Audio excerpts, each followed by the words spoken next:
What's a good indicator that someone is bullshitting you? I was working at a startup a few years back, one of those small tech companies where everyone wore multiple hats and nobody really knew what anyone else was doing. My manager at the time, Greg, had a reputation for being a smooth talker, always confident, always with a story to justify why something wasn't done or why we were behind schedule. Most people just nodded along and moved on, but I was new enough to notice things that didn't add up. We were in the middle of preparing a big demo for a potential investor. It was supposed to be a live walkthrough of our app showing all the features working seamlessly. The night before, Greg told me he'd tested everything and that we were ready. I noticed him sweating a little and avoiding eye contact when I asked about the backend integration, but he waved me off and said, "Relax, it's all good." The morning of the demo, I was setting up my laptop and trying to make sure the network connections were solid. I casually asked Greg, "Hey, have we tested the payment feature recently? Last I saw it, it was crashing if you tried to add more than 3 items." He laughed, leaned back in his chair and said, "Yeah, totally fixed that. Did a full QA last night. You'll see. No issues." Something in the way he said it felt off, but I didn't push it too hard. Fast forward to the demo. Greg was presenting, talking to the investors with all the confidence in the world. He clicked through the app, but as soon as we reached the payment page, it froze. The investors looked at us, eyebrows raised. Greg kept talking, stalling, explaining it away as,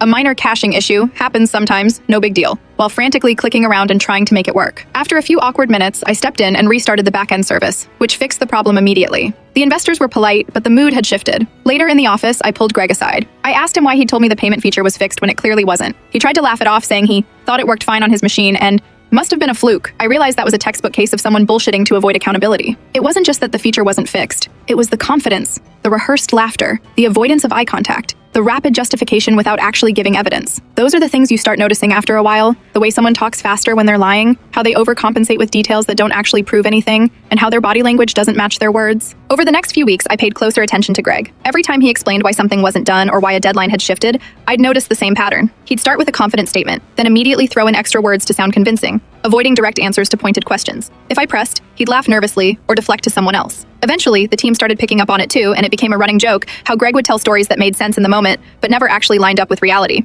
I learned that the best indicator someone is bullshitting you isn't the content of what they say, it's how they say it. Confidence alone isn't proof, and overconfidence combined with evasive body language is a huge red flag. People who are truthful might fumble a little or admit they don't know, but a bullshitter will construct a narrative that sounds perfect while subtly avoiding actual verification. Greg never admitted he was lying outright, but after enough incidents, the pattern was obvious. By the time I left that company, I could spot that kind of behavior almost instantly. It became a useful skill outside work too. Whether it was negotiating prices at a market, reading friends' excuses, or listening to politicians, the signs were always the same. That night, lying in my apartment after the investor demo, I realized I had learned one of those life skills you don't expect to get from a job: how to tell when someone is confidently wrong, and more importantly, how to trust your instincts when things don't line up. Even now, years later, whenever someone is over-explaining or smiling too much while their words don't match their actions, my brain goes back to Greg and that frozen payment page. It's a little mental check. Talk is cheap, actions reveal the truth.